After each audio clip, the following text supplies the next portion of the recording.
the Executive Director for ISMM and Child and Family Services for the Squamish Nation. I raise my hands to our Squamish Nation leadership and the 90+ staff that provide services to our members. So before we get into the business of today, I'd like to call upon my friend Deborah Foxcroft to share some words that go before all others.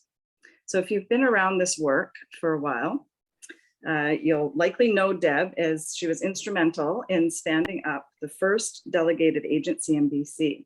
That's ASMA Nuchalnath, Child and Family Services.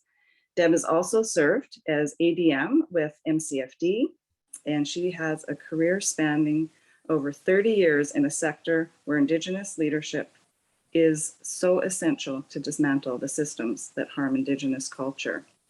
And her Indigenous leadership, she's worked hard to promote meaningful engagement, equity, access, and love when it comes to taking care of one another. So Deb, it gives me great honor to pass the floor over to you. Thank you.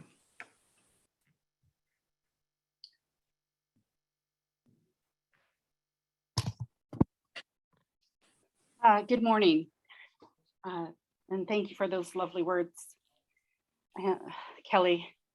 I stand today this morning as in an elder role. I'm an elder advisor for the Indigenous Child and Family Services organization. And so I will open our day today with a prayer and some words. Thank you. Up here.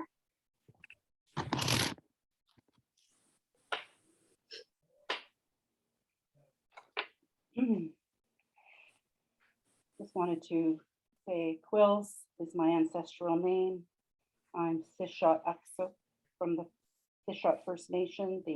I come here from the unceded territory of Sishot. I just wanted to welcome you here this morning for this very important work. I am a mother, I'm a wife, I'm a daughter, I'm a grandmother, I'm a sister, an auntie, and now an elder. So I have a few words to share with you this morning. Creator, Nas, Great Spirit, I thank you for this new day, new dawn, and for new hope for our children and families. I ask you to be with us today to do this very important work. It's been a long time coming for our children, youth, and families, and our communities. I wanted to just acknowledge everyone here that's been working in this field on behalf of our children and families, and to everyone that's committed to doing this work from now until the future. I just wanted to also send up prayers for the children that can't be with us here today, to the ones that have been lost to the system, especially to our children that are in care and have been adopted out. I wanted to say and honor those children and youth today and every day, and also to those lost little souls that we know have been found, and their little souls are lost in many of our communities, and also to the survivors of the Indian residential schools. I just wanted to send love, peace to everyone that's here, and healing as we go on this journey together with love in our hearts and our minds to move forward this very important work. I send out strength, courage, and love to all of you. And just wanted to say kleko to all my relations. Thank you. I also would like to acknowledge all of the elders, the chiefs, the youth, the friends, family, advocates, colleagues, the knowledge keepers, the healers, and to each and every one of you for being here because you care, because you have our children in your hearts and your minds. And I ask that you thank you so much for being here. We need to do this together. It's not easy work. I also need to thank our hosts, that the Indigenous Child and Family group, for Secretariat, for being here and doing this very important work and hosting today. Just wanted to thank everyone for being here again. And I wanted to just share this little bear that I hold here. I just want to acknowledge is sitting here representing all of those children that have been lost to the system, that have been gone, and that we're working so tirelessly for. This little bear is named Hope, and the name was chosen by some of the work I was doing on Aboriginal custom adoption, and the advisory group chose the name for this bear. And so I just wanted to, again, thank everyone. And I know we have some, I know we have some extraordinary speakers that are coming up, my friends and colleagues, and I'm just really honored to be here with them. I don't want to say much more because I know they have a lot to share, and this is very important work. So again, thank you. Shoo. Well, thank you, Deb, for your beautiful prayer to start us all in a good way and really honoring the ways of our ancestors. So we've all come together here today from each of our villages in unity for the betterment and well-being of all children, for the quality, inclusion, compassion, and goodness, and for love. So it's all of this that connects us. It makes us stronger and working together. We need you and we need each other. We need each other to do this work, just like the old people. We worked together.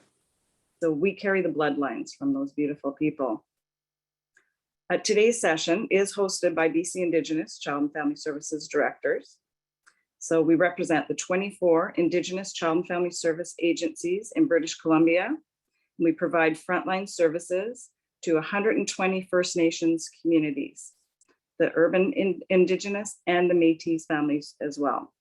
So this means that over half of the Indigenous children and youth involved in child welfare in our province work with us, not with MCFD. We've been quietly, gradually, surely building capacity and preparing for this moment of true reform. So now that that opportunity is knocking, why do I feel a bit nervous? Well, we're relational, we're value-based. Well, it's because we are details people, and it's unacceptable that even one child should fall through the cracks during any of this change. So today we are grateful for the opportunity to hear an expert panel and to have the chance to ask those burning questions and what this agreement means to our communities. So I'm sure you all may have some questions as well, and we want to hear them. So following the presentation, there'll be a moderated Q&A, and you can use the hand raise feature at that time to ask your question. So if you prefer, you can type your question into the chat via private message to Tracy Levin. Tracy will collect the questions and bring them forward during the Q&A. This session is being recorded and it will be available on our YouTube channel. And a link of the recording will be sent to you in our newsletter. So I think that is all the housekeeping that we have right now. I would like to turn it over to Regional Chief Terry Teegee for his opening remarks and welcome. So Chief Teegee.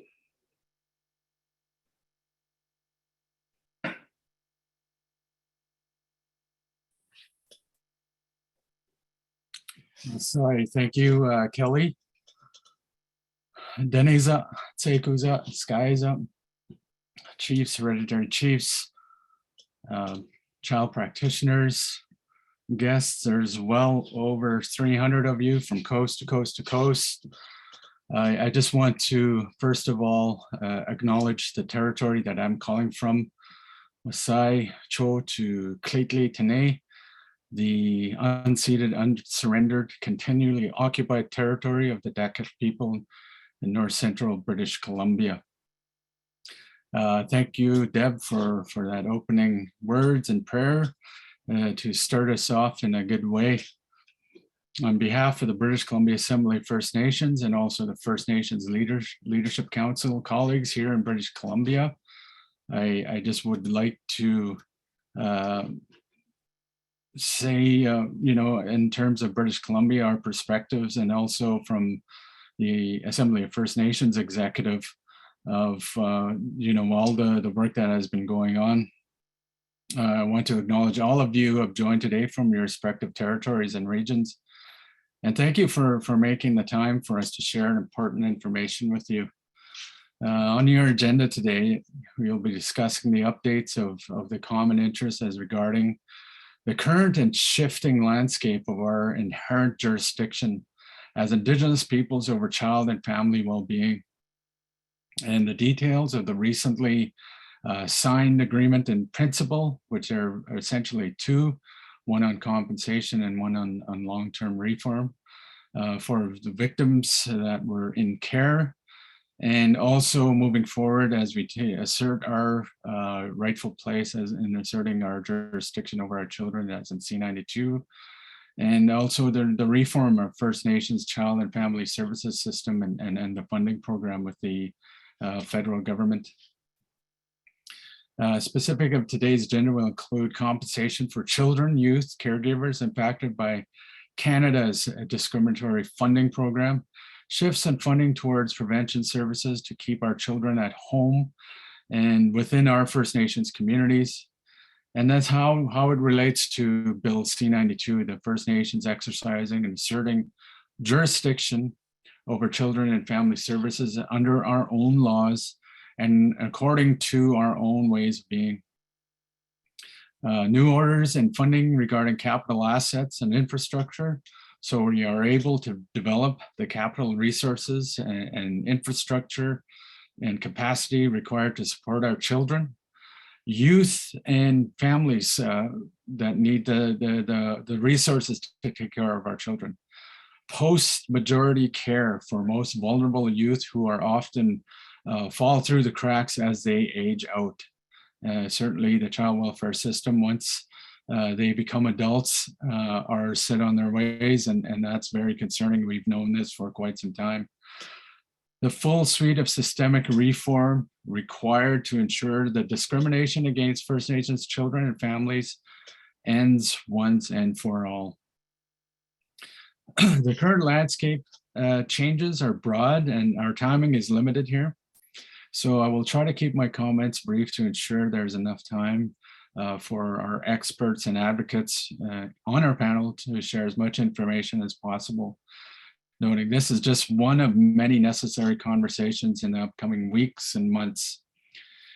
Just to reflect back on where we're at and give you an update on December 31st, 2021, it was announced by the federal government and all those in negotiations that agreement in principle in AIP was reached regarding long-term reform of our First Nations Child and Family Services Program, as well as compensation, really important.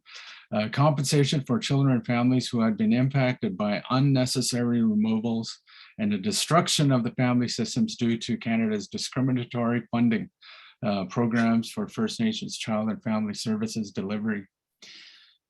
So in general, there is one of in history, the biggest compensation purse, if you will, of $40 billion, the largest settlement agreement in Canada's history. The only, as I recall in the discussions, the only other largest compensation is in big pharma and the opioid crisis in the United States, and tobacco exceeds this. So you're going to Can you mute yourself, Helaina? Which includes $20 billion committed to compensating victims and another $19.8 billion for long-term reforms for for First Nations Child and Family Services program. These AIPs, basically two AIPs, and the commitments from Canada have taken decades, literally decades of litigation. Here in British Columbia, First Nations have been fighting this issue in grassroots advocacy and political efforts for well over 40 years. It is important to acknowledge the tireless work of Dr. Cindy Blackstock and the Caring Society, the Assembly of First Nations, and other parties in this litigation, as well as the past current work of Institute for Fiscal Studies and Democracy, the IFSD, in actively litigating and challenging these issues in courts for nearly 20 years. It has been through these collective efforts we have been able to get to this place. We all have experienced the very personal, family and nation level trauma that the discriminatory practices of our children that were imposed on our children, families, and communities have suffered within the colonial child welfare system, amplified by the discriminatory funding from the Government of Canada in administering the First Nations Child and Family Services Program. Our children, families, and communities are relying upon us to ensure the necessary changes to the genocidal and racist child welfare system that have been imposed for generations, ensuring a distinction-based and trauma-informed approach moving forward. Over the next few months, we will be working diligently toward a full compensation package in the final settlement agreement that will commit Canada to ensuring the discriminatory aspects of these programs do not occur again and in the future. This will include region-specific work by the AFN and all parties to the final settlement agreement. In British Columbia, we have begun these discussions with our partners at the provincial and national level. It's called the Tripartite Working Group. I believe it's the only one in the nation, and have been advocating for this approach in other areas across the country, asserting that this calls for not only active dialogue, but active listening by the federal and provincial governments. In doing this work, it is critical that First Nations rights holders are informed with active dialogue moving forward. As First Nations, we want to ensure our position is heard and our nation level work is respected. This means receiving the much needed data nations required to exercise their inherent rights and jurisdiction in protecting their children, and to compensating those who have been impacted through Canada's discriminatory funding and service delivery programs. We must be sure and we account for all First Nations children in care in all our respective communities, nations, regions, and territories. Factors still to be worked out include baseline compensation to be received by eligible victims in each of the classes, as well as additional compensation for harm suffered and how this will be determined and by whom. So this is really important as part of the compensation to live up to the Canadian Human Rights Tribunal, but also live up to the class action as in the court case of Moosham and Trout. It is important for the unique circumstances of each region to be included in the final negotiations and to frame out our region-specific process, because quite simply, I've been pretty specific about BC that we are progressing along C92 and taking over jurisdiction, as well as some of the data that we require to make sure that we don't miss out on children that deserve compensation. So I think it's really important that these AIPs have inclusion from our regions.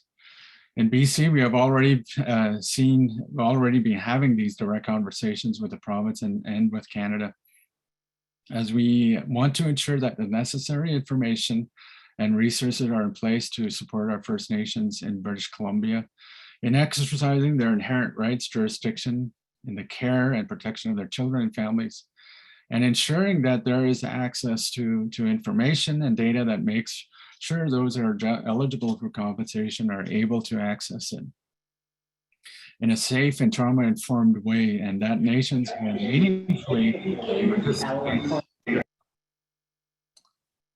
in dialogue around what is required to actually reform the discriminatory First Nations Child and Family Services program once and for all. We can't make the same mistake twice. As one of my colleagues in BC always stated, First Nations Child and Family Services is not a program. As First Nations, we must hold our regional federal counterparts to account in this regard. We are not a program, and our children and families are not a program. With that, I just want, lastly, in terms of if you are coming in from Quebec, understanding that the court case decision was made today, really demonstrates and shows the relationship of how different it is from here, from British Columbia, to places that are very adversarial in Quebec, very much concerned from a national level that the Supreme Court of Quebec does not recognize the inherent rights of our Indigenous peoples to take over child welfare jurisdiction. I'm sure this will be appealed and go to the Supreme Court of Canada. Very disturbing about the decision in Quebec. We must be all concerned about, because when it happens in Quebec, and I know many regions out there, such as Manitoba, Quebec, and other areas that have very conservative governments, will be perhaps adversarial in the jurisdiction and in your cases, in your region, as you fight for your children. So we need to keep tabs on it, support my counterparts, Jocelyn Picard, Regional Chief Jocelyn Picard, who is an intervener in that case, and make sure that all those in Quebec have our support to assert their rightful place to take over jurisdiction in Quebec.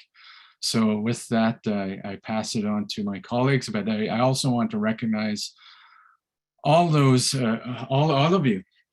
I've been here for 4 years, and certainly this work nationally has been going on before my time as an executive at the Assembly of First Nations. I want to really respect and uphold you for the fight that you have. I certainly know personally, and also know friends, family, our community, how much we've gone through in terms of the child welfare system. It has to change. We're at that very tenuous and I suppose an opportunity to make sure that we take over jurisdiction in the right way. I want to thank Dr. Cindy Blackstock for upholding our children and fighting for our children, and certainly moving forward as part of the executive. We need to hear back from the regions. We need to also respect regions' specific issues that need to be upheld. And also too, I think as we move forward, it is what I've understood and what I understand from the negotiations. We are nearing a final document in regards to AIP. I'm just trying to get information of when that information will be shared in terms of the agreement in principle. But I do know that as part of the litigation with Moshum and Trout and compensation for the class action, that they do want a decision in terms of how compensation is going to occur in terms of regions. So these are important meetings that we're going to have in British Columbia in the next few weeks. But more importantly, as end of March comes along, there needs to be more discussion on long-term reform that will probably require more than just discussions to the end of March. It'll probably be required to the end of the year, depending on when we get the data. So one of the things that we're pushing out here in British Columbia is perhaps a tripartite agreement or some sort of agreement with the federal and provincial governments to access the data that we need so we can make informed decision on compensation for the children to live up to the CHRT, and also to the as a part of the Mushem case as a class action. But more importantly, as we move forward, and there are many tables here in British Columbia that are on the verge, on the cusp of taking over jurisdiction as part of the long-term reform, we need to make sure beyond the 19-20 million on long-term reform that those First Nations and the many First Nations, and not only here in British Columbia, but across this country, are properly resourced in the years ahead. That's a real important discussion as well. So with that, thank you, Kelly, and thank you all for allowing me to say a few words. Masicho. Yes, thank you, Regional Chief Teegee.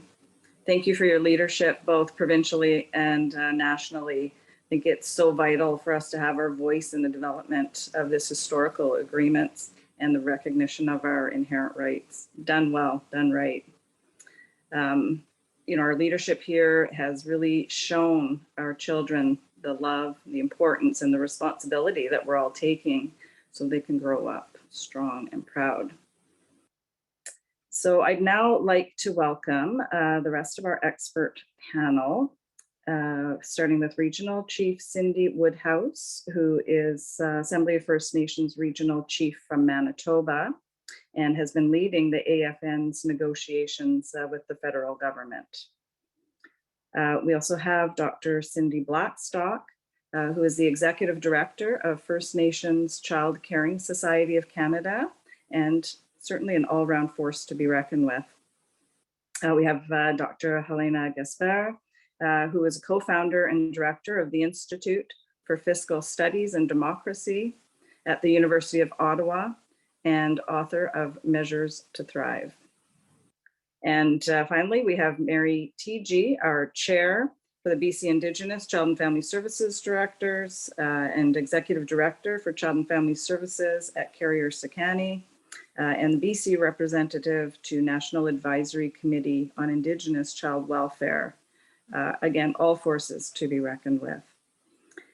So I think we'll start now. I think we have a recorded message from Regional Chief Cindy Woodhouse. For those of you that don't know me, my name is Cindy Woodhouse. I'm the Regional Chief for the Assembly of First Nations for Manitoba.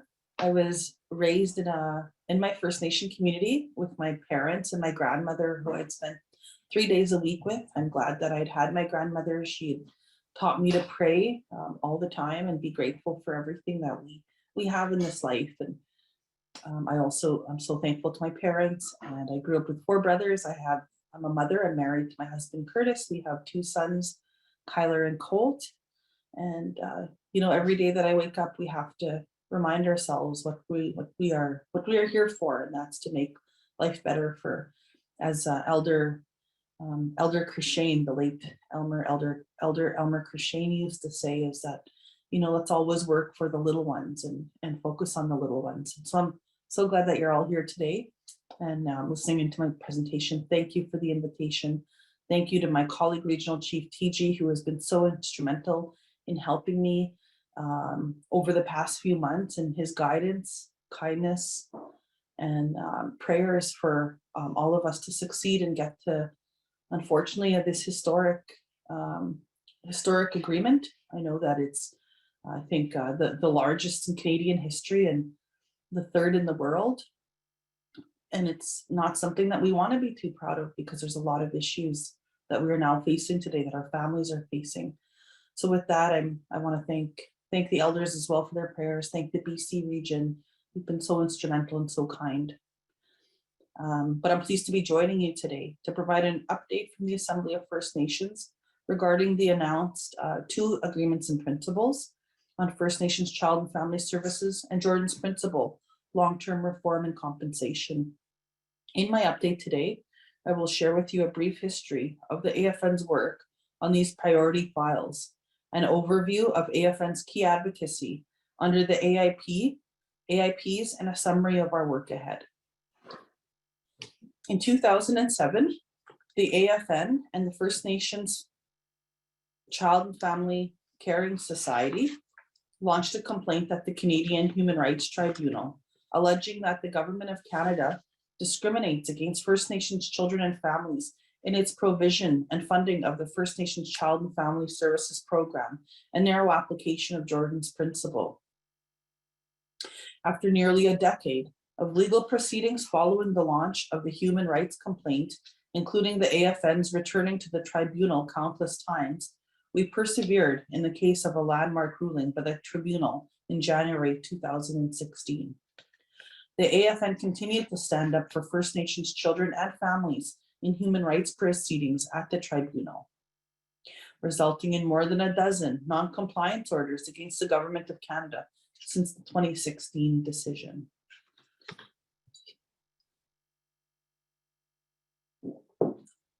AFN's advocacy on the AIPs. In late 2021, the AFN, parties to the tribunal proceedings, and 2 related class action lawsuits entered intensive negotiations with the Government of Canada to settle the matters of compensation and long-term reform.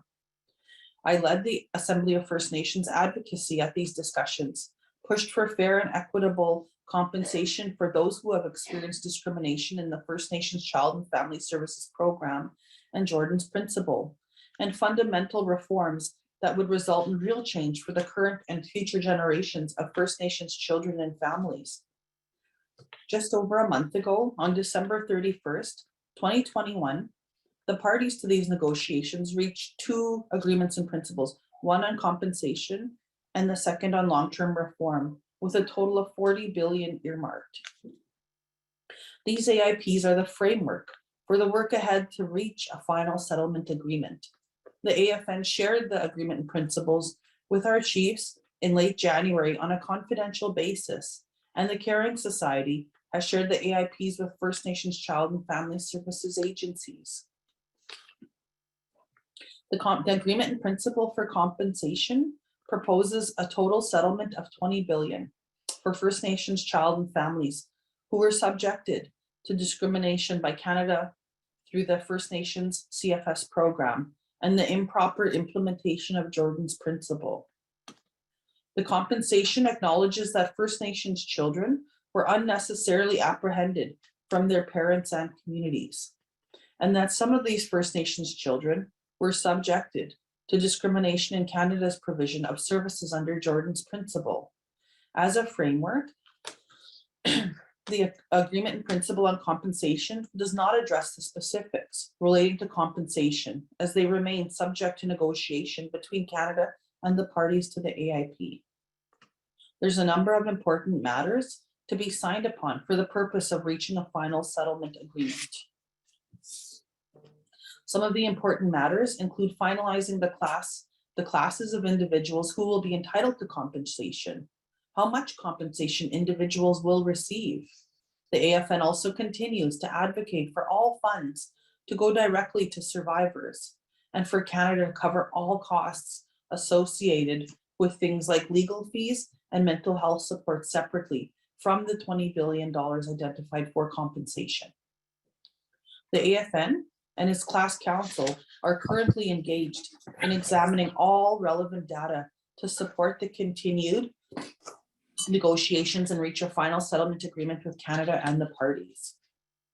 When it comes to long-term reform, like the AIP on long-term reform, the second agreement in principle outlines 19.807 billion to reform the First Nation Child and Family Services Program.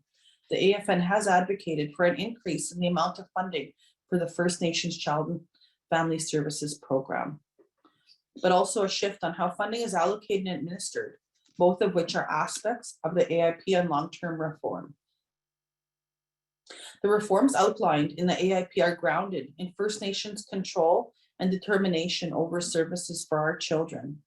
The proposed path forward on funding reform also sets out a new framework that both accounts for the actual cost of supporting a child in care, including factors like remoteness, capital and infrastructure, and data. In addition to funding for First Nations to address the root causes of children entering care, such as prevention and poverty.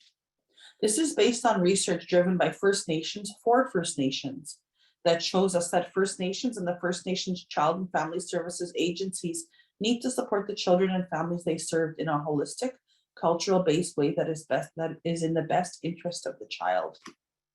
The AIP also includes a provision to support First Nations youth up to the age of 26, rather than ending their care when they reach the age of majority.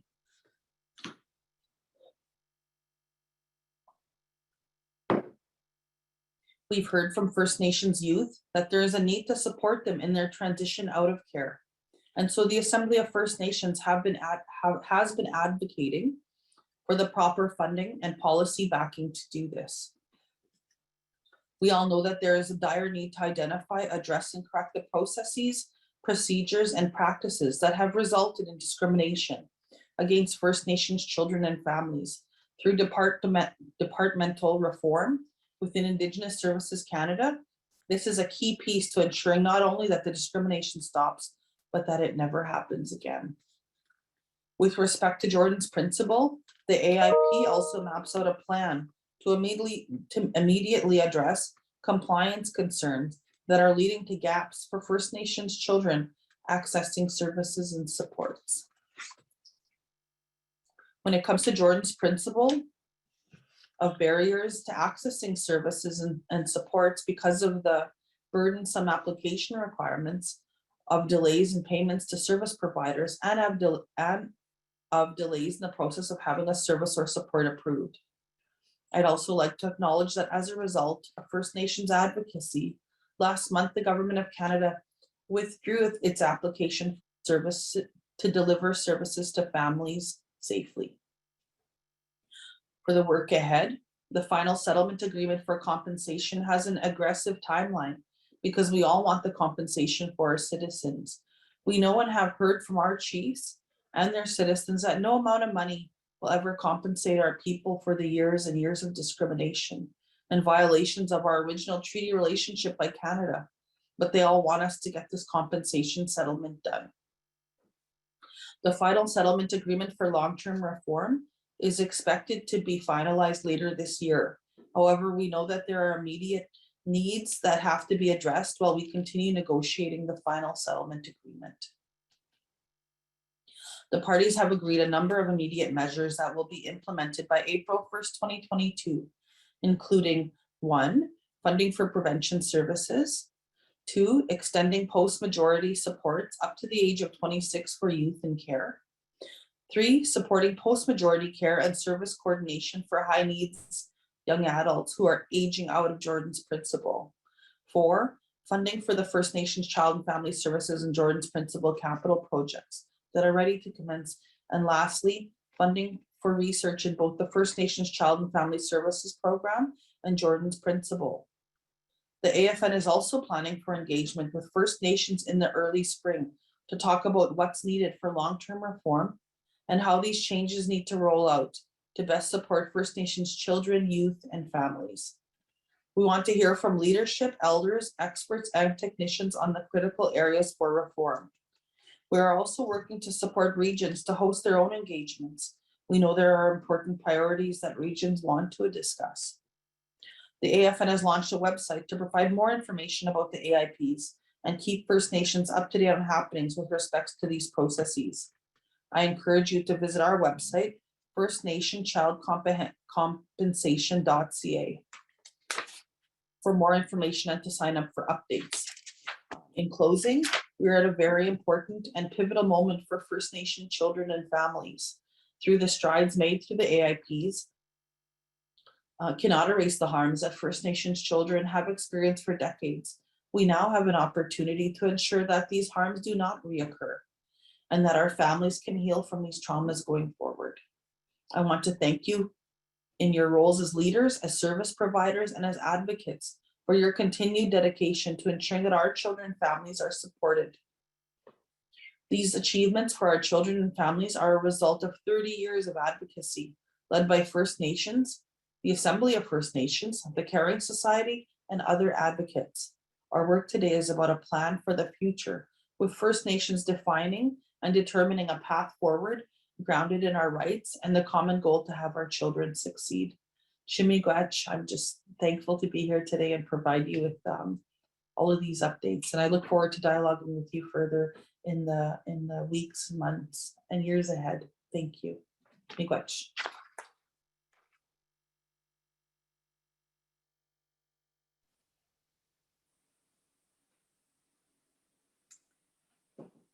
Well, thank you. Our thanks and gratitude go out to Manitoba Regional Chief Cindy Woodhouse. I'd now like to turn the floor over to the rest of our respected panel. Cindy, Helaina, and Mary will now present. Thank you.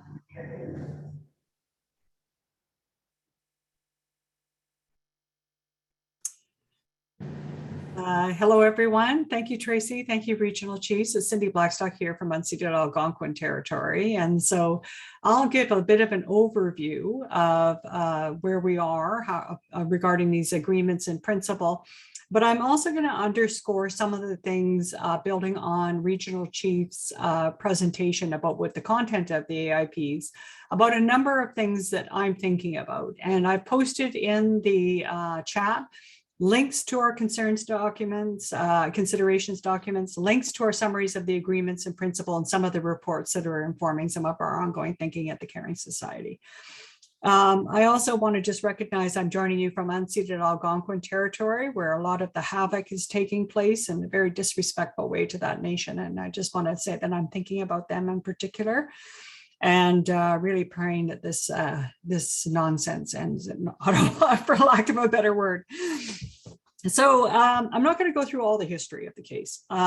You have it there to say that it's going to be 15 years on February 23rd of the long litigation of the case.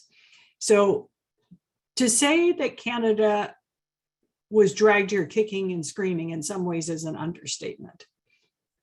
They have been highly reluctant to respond to key evidence dating back decades about how they were underfunding our children and our families in ways that were driving them into child welfare care.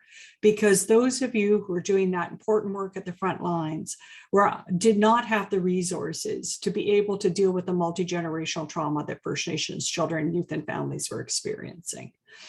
So we are in this place, and I bring that experience of watching Canada from the front benches resist those changes to the comments I'm about to bring, meaning that I am skeptical, but it's a healthy skepticism, because the best predictor of future behavior is relevant past behavior. And when we look at Canada's relevant past behavior of non-compliance, of ignoring reports, of ignoring evidence, and regardless of the harms to kids, we have to be cautious.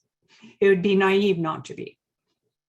These agreements in principle, while encouraging, are not binding. And so that is very important for everyone to know. And what is binding are the legal orders before the tribunal. And so as of April 1st, there are going to be several things that are going to click right in place. Number one, as the regional chief said, the issue of prevention will go to $2,500 per person on reserve. You will also get post-majority services at actual cost. At the same time, we are trying to conduct the research that Helaina will get to, that all of you have an opportunity to participate in, to really flush out what a reform funding approach would look like. You'll see in the agreement in principle that it actually says that this reformed funding approach will be implemented in March 31st, 2023. That's in paragraph 37 of the AIP, for those of you who are looking for it. The problem is that the research to do that and the testing of that formula so that you're able to make a free, prior, and informed consent about whether that approach works for you and your children, that's not going to be complete until 2024. So I I want to be honest about the timeframes, inconsistencies between some of the timeframes that were hoped to be achieved in the AIP and how those are out of alignment with the research work that needs to go on.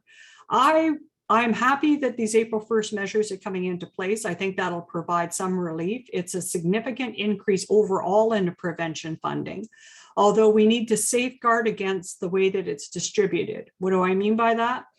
We don't want anyone to get less than what they're currently getting.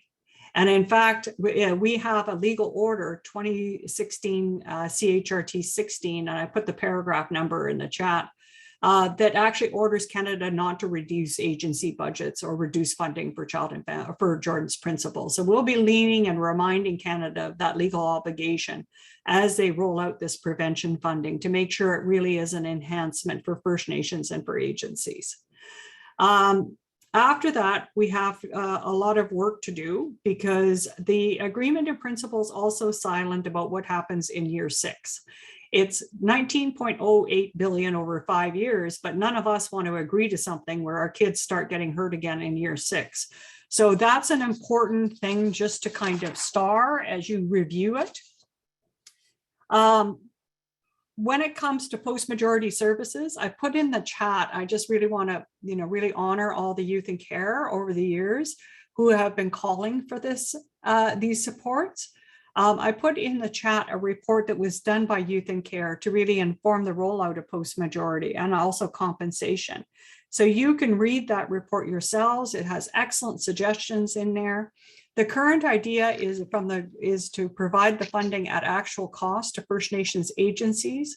The lack of clarity is what is going to happen with First Nations without agencies. The government is currently saying they're going to send the money to the provinces to deliver that service. I'd like to see First Nations have some say in that to decide who the best delivery agent is for that. And the other big thing in the agreement in principle is all of this is aiming to wind up the tribunal's jurisdiction. Now, I agree that the litigation needs to end at a particular point in time, but to me, it's when that discrimination ends at the level of children and families. It's not towards any arbitrary date. And all of us, and I want to just honor people like Deb Foxcroft, who has been involved in this work for decades, advocating for this equality. I'm always mindful that the time when you're most at risk of losing is just before you win. And I really want to make sure that we endure whatever we need to endure to really bring this across the finish line for these kids, to honor all of those people who came before us, including the survivors who had the courage to tell their truths and make the reform of child welfare and Jordan's Principle the top calls to action for the TRC. So another kind of issue, and Regional Chief Teegee alluded to this in his remarks, is the C-92. The decision from the Quebec Court of Appeal is actually not a legal decision, it's an opinion, meaning although technically it's not an order, it will be referred to in the interpretation of C-92. The question is how far of reach will that interpretation have?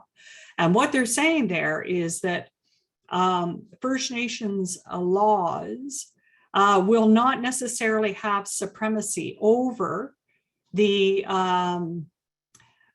provincial laws.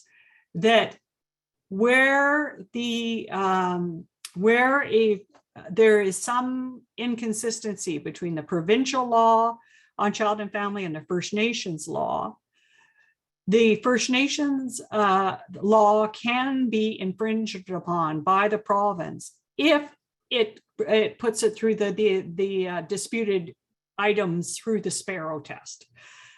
Now, there's 30 days for this thing to go for a reference to be made to the Supreme Court of Canada. It'll be interesting to see if that happens. We are still analyzing this. We will provide an information sheet once we have clearer information, but you should take a look at that decision. The other reason that decision is important is that the court actually notes where there's real gaps in C-92. And one of the gaps it talks about is funding. And as you all know, it's been really unclear what the federal and provincial governments are going to do with respect to funding C92. And the initial funding agreements we have seen are really familiar to what we actually brought before the tribunal to be discriminatory, not just in the amounts, but in the structure of the funding. And Helaina knows better than anybody about why structure is so important in funding. And the reason that they're different than what everyone else is benefiting from, thanks to our collective efforts under the CHRT, is because the feds have made the decision that if you draw down jurisdiction, the feds believe the CHRT orders no longer apply to them. So basically, you will be on your own to negotiate a funding arrangement. And if Canada agrees to a certain level of funding, and over the years you find it to be discriminatory, it would be the First Nation that would have to take Canada back to the tribunal with a new complaint. There would be no way to kind of enforce the existing tribunal orders with a First Nation who struck a different agreement outside of the CHRT orders. They're very difficult, I would say. Not impossible, but difficult. So be aware of that. You know, they've kind of got this scenario where you can draw down jurisdiction, but you don't get the benefits of all the funding that we've all argued for that children deserve. Or you can stay under the delegated model and you can receive this funding. So my advice to First Nation is to be very clear on what problems jurisdiction will solve and what problems won't it solve. And make sure that equity, substantive equity, is the floor. These orders, to me, are a minimum standard that First Nations ought to be able to build up against. And this is going to be really critically important as you look at laws that are very holistic, like Kelly was saying, because what you want to do is, we know that the drivers for First Nations kids in care are poverty, poor housing, and substance misuse and domestic violence.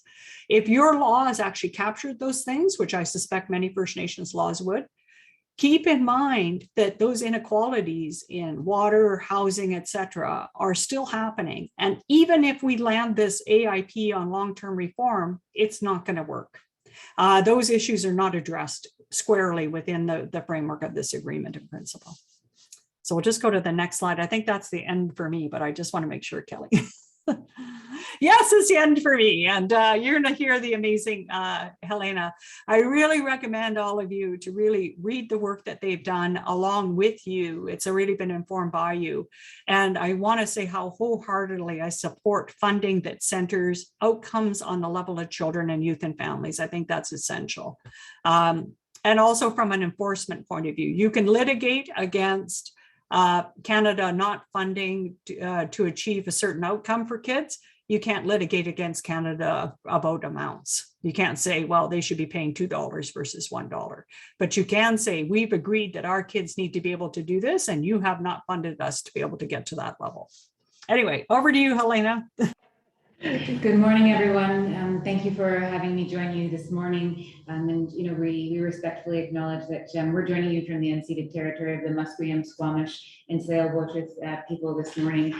Regional Chief Teegee, my apologies for interrupting your remarks. We were having technical difficulties from the boardroom and we're switching machines. So my apologies for that. As Cindy had mentioned, the Measuring to Thrive framework for us is really a critical point of departure, because that point of departure is all about well-being. And what excites us so much about the prospect of starting from that core goal of well-being is that these indicators, this approach, was built from the bottom up, with the participation of FNCFS agencies, with experts, and there are First Nations that are interested in the model. And these are indicators that really come from the experiences in communities themselves. The indicators are all about the interrelatedness of children, families, and communities. And those 75 indicators are meant to be an expression of how children are doing, how families are doing, and critically, what is happening inside of communities. Cindy had mentioned right at the outset some of those core drivers of contact with the child and family services or with the protection system. Things like poverty, inadequate housing, water.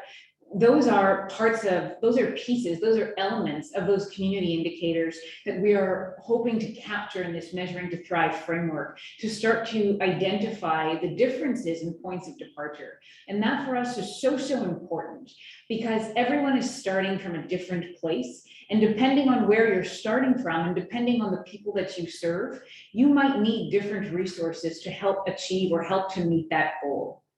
So when we think about all of these indicators together, we really view these indicators as an opportunity that when taken together, this information is meant to empower First Nations and agencies, and most importantly, help to define a point of departure and chart a course for a way forward to help encourage the thriving development of First Nations children, recognizing, of course, where they are and where they're coming from, and certainly where the needs lie.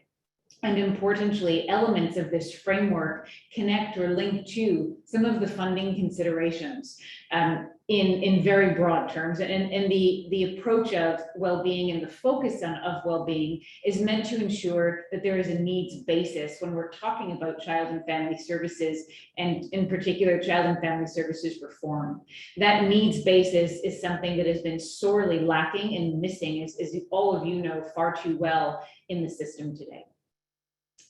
Tracy, if we could move to the next slide, please.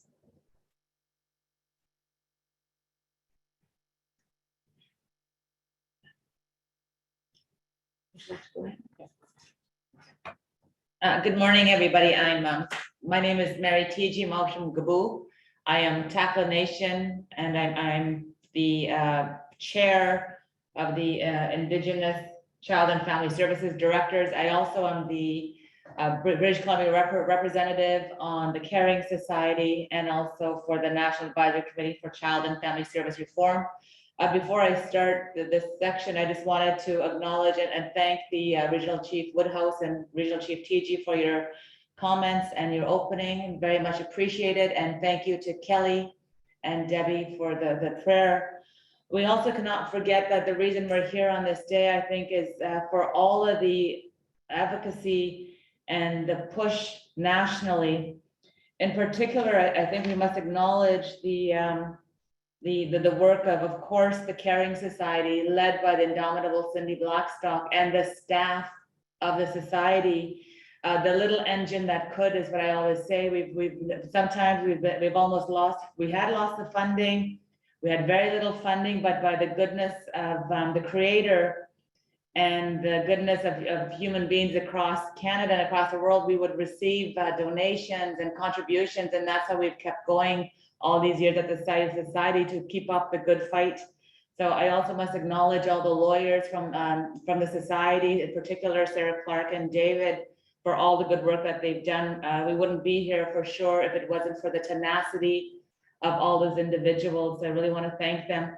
Also thank Dr. Helaina Gaspard for the invaluable work led by herself here, and of course Dr. Kevin Page at the Institute. Again, we would not be here. And I think the importance of the orders, what we've always said is the CHRT orders, that's for us is a baseline. We cannot compromise all the great wins that we've had in the last 15 years. I know that for certain, Cindy Blackstock over all of these 15 years and before that, always stood true to what is the best interest of the child, regardless of political pressure, regardless of outside forces. Nothing would dissuade her from that goal. So now at the beginning of this work, it is an agreement in principle. We still have time to get that final settlement. I just want to ensure leadership that we will settle for nothing less than what the children and families are deserving of. And I definitely can say that with 100% assurance because we're led by Cindy Blackstock. We also, I think we must remember all of those key elements when we're looking at the AIP. We have to remember what it's going to look like on the ground, where it's going to matter for the children and families, and we must ensure that we listen to the experts on the ground, the social workers, the frontline workers, the prevention workers, the parents, the youth themselves, the grandparents who are taking care of children. So that voice has to lead us throughout this work. I want to, at this point, just thank all the agency directors, the delegated agency directors, all of the different directors across Canada.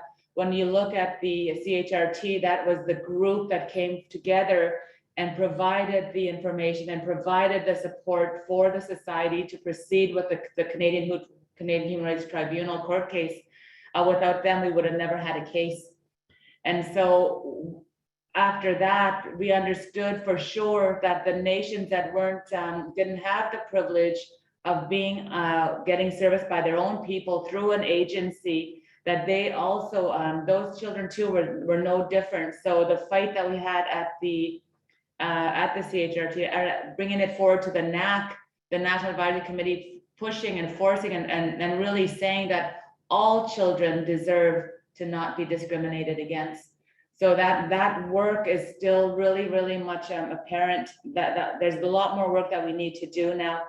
I would honestly say that, you know, it's been all these years, 15 years, but longer, but the work is just beginning. And so we really must be collective and together, regardless of politics, to move forward and ensuring that the most vulnerable of our people are their needs are taken care of. And that's what this AIP, it's the dawning of a new day.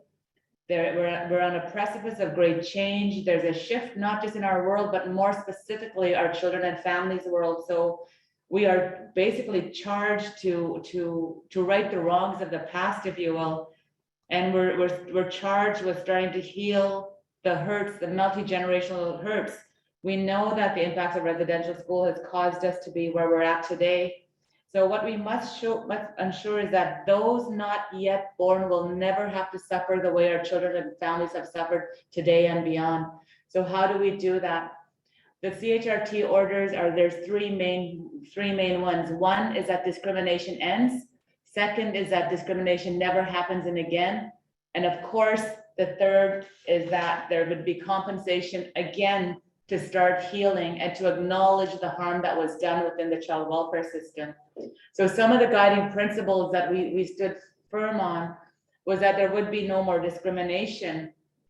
And by the 40 billion, like the start of that is the long-term reform funding. And there are principles of the funding. For certain, if you go to section 16, the part 5 and section B, it talks about funding shall be culturally appropriate, focus on prevention, and based on substantive equality. The best interests and needs of First Nations children, youth, young adults, and families, taking full account of the unique circumstances of the respective First Nations, including their historical, cultural, geographical needs and circumstances. I think that would be one of the first long-term pieces. That the principles, if you go back to the principles, I think, if you go back to the principles, that the holistic wellness, like, so not to forget, in each nation, you know what's going to help your children. You know what your children and families knows, and we know that prevention is at core of that. So the holistic wellness, I think that we must not limit ourselves to what is normally what ISC is saying is an eligible expense.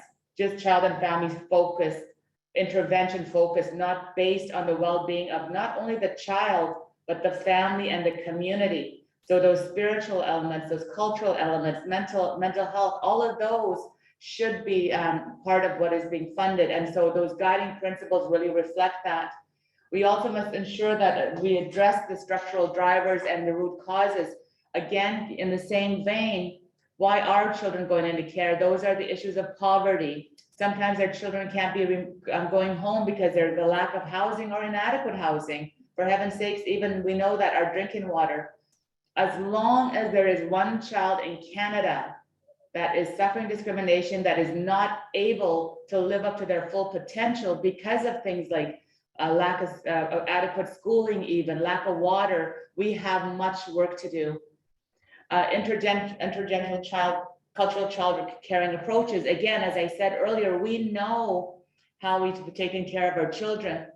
One of the parents actually said this to me just recently. Yeah, of course we have the inherent right to take care of our children, But often for many of us, we just haven't had the ability to, due to all of the hurts that we've endured. So that's important. We've always had inherent rights, but we just haven't had the ability to. So when we think about the programs, activities that we're going to undertake with these funding, we have to remember that the cultural child caring approaches, we know that works, those principles of how we take care of our child, not just in the nuclear family, but the broader community. Again, the funding has to reflect historical and ongoing disadvantages. I would argue that the funding for a non-Indigenous child that has lived a good life to provide mental health supports to them is far different than what a child coming from multi-generational years of trauma is going to cost. We have to allow for that. It would be higher. I really, this I know for certain was one of our key pieces, and for sure, Cindy Blackstock always reminded us at the negotiating table, of course, always reminds all of us that whatever we do, it has to be our youth led. And so with that, I would like to just reference the very first page, even before the preamble, where the youth and care advisors themselves say, while we cannot turn back time to undo the harm and abuse that Indigenous youth and children have experienced in child welfare, we can use our hindsight to prevent harm and abuse from happening to another generation of Indigenous youth and children. And so again, that is part of the all of the funding that we have to think of, that discrimination ends now and that we ensure that it never happens again. So next slide.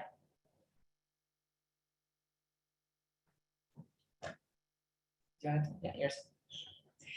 So when we talk about a reformed funding approach, what that means to us is three really important ideas or three really important concepts. First is the structure of the overall funding approach. The second is governance, or the way the funding moves as people change. And then third really is the amount of funding.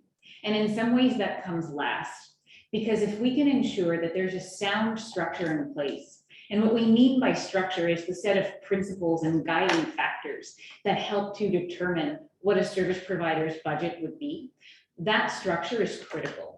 Because when that structure is tied to need on the ground, to the realities on the ground, that budget needs to change as needs change. That's absolutely important. And that also means that the funding would be dynamic, right? That it's not a simple amount of money that's grown by inflation only, but it's meant to change as poverty needs change. It's meant to change as population size changes. It's meant to reflect what's happening on the ground. And critically, when we had opened in discussing the Measuring to Thrive framework and those principles there, it's all about the unique circumstances of individual First Nations and the First Nations being served.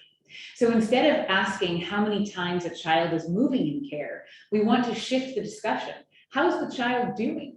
Is the child connecting with elders? Is the child engaging in their community's cultural activities? Are they able to meet their pedagogical targets for their age group? Let's start talking about how people are doing and capturing, Mary, what you were talking about, that vision of holistic well-being, and starting to recognize that children don't exist in isolation of their families and their communities. And so this importance of a bottom-up budget approach, really, thanks to so many of you, it is all about connecting to what's happening in communities. It's also too about ensuring that service providers, that those that know best, can make decisions in the best interests of the child. That means that funding needs to be flexible. Funding needs to move in a block. So those on the ground, those closest to children and families and communities, can make those decisions. That's why that structural piece is so important. When we talk about governance, we're talking about a way of understanding and of measuring success in a different way. And that's where that Measuring to Thrive framework comes back again.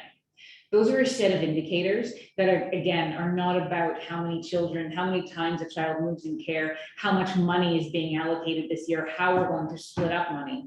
It's about rethinking the entire approach and saying if everyone agrees that thriving, well-being, well children are really the goal, everyone's goal in doing this work, Let's start to think about what we have to understand, what we can measure, the story that we can tell based on a perspective that's far more child focused and that's far more focused on the ground. And then finally, from that bottom up perspective, that's where that funding amount comes from. That funding amount is not meant to be fixed. It's meant to move and to change as people change, as their needs change. We can move to the next slide, please. So there are a series of factors or parameters to consider when we're talking about the funding arrangement.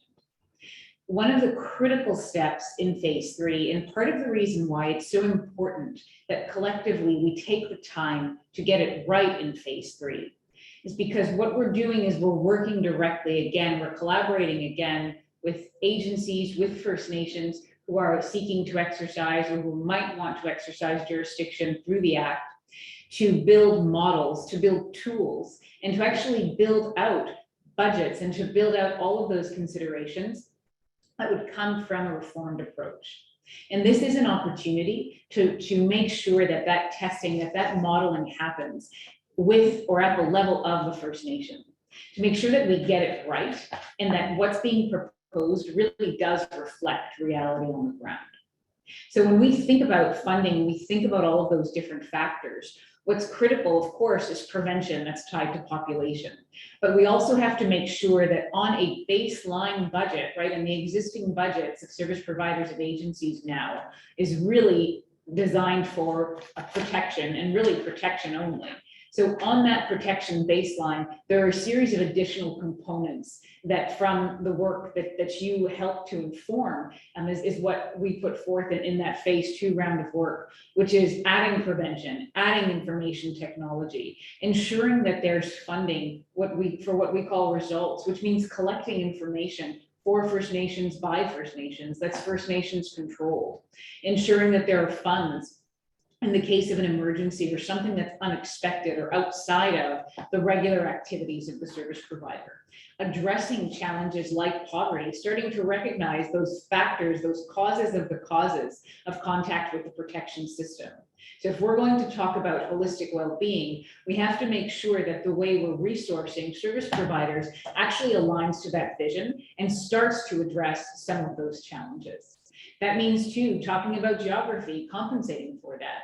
We know from the information that you shared with us that as soon as you're serving even one First Nation without year-round road access, your budget has to double to be able to take care of your children and families relative to your peers. That means that your asset needs might be different, that your capital needs might be different. This is all critical, and these are the components of funding that we're looking to refine with you in the context of this phase 3 work. And so one of the important messages that we heard really in the first, throughout the work that we've been doing is it would be so helpful to have some kind of body, a support structure that can support, things like data collection and analysis for First Nations, that can serve to support, program guidelines, or even have an inventory of programs. We know that it takes time, it takes resources to develop prevention programming. They can be really exciting and impact very meaningful change, but how and the time that it takes to develop those programs, it would be great to have a center that can share or collect those wise practices, those program details, and make them available to First Nations, to agencies that will be delivering services. Again, the same with those major capital infrastructure components and the First Nations representative services. We're looking to understand what those practices are. How can we learn from the great work that's already been done? And how do we start to line up what those resource needs are, especially on capital, for instance, when it comes to a vision that is prevention focused, when it comes to a vision that is oriented toward the holistic well-being of children, families, and communities. We can go to the next slide. Thank you.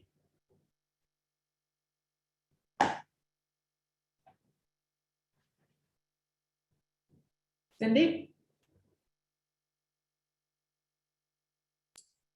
Sorry, everyone, just back here. Thank you, Mary, and thank you, Helaina. So in terms of these other pieces, they're going to relate to a consent order that is being going to be reviewed by the Canadian Human Rights Tribunal. So this is not actually in the agreement in principle per se. There's some references, but the authority for these things actually will come from a legal order from the tribunal. And the reason that a legal order is necessary is that as we sit here right now, First Nations children who are removed from their families still haven't received the types of prevention services that they ought to have. So the discrimination is ongoing. And the tribunal has said, when it comes to compensation, and I think this is a very important point to keep in mind, it was the children and families affected by the program that experienced the discrimination. So if the tribunals to say, well, that discrimination's now stopped, they need to see that relief of the discrimination at the level of the children and families. It's not actually at the level of agencies or First Nations. It's what's happening to the individual children on the ground. So what we're going to see, hopefully, if the tribunal agrees, is an order for post-majority care up until age 26. I would really encourage particularly political leadership tuning in to join with your experts and push provinces to also adopt this measure. You don't want to be in a situation where through all of our collective efforts, we've been able to raise the feds up to doing the right thing, and then the provinces don't. And that means you'll be saying to even two kids in the same family, well, you're federally funded, so you can get post-majority, and you're 23, and so our province doesn't do it off reserve, so you're out of luck. We don't want to be in that scenario. So check in with your provincial leadership and push strongly, like Terry Teegee was, Regional Chief Teegee was talking about, to make sure there's some parity there. The funding will not be reduced. This is a big piece. Before, when you were successful with the limited resources First Nations and agencies had, and you were successful at improving the health of families so that the children in care number went down, the feds would say, oh, well, your prevention's no longer necessary because you don't have that number of kids in care. Well, that was ridiculous.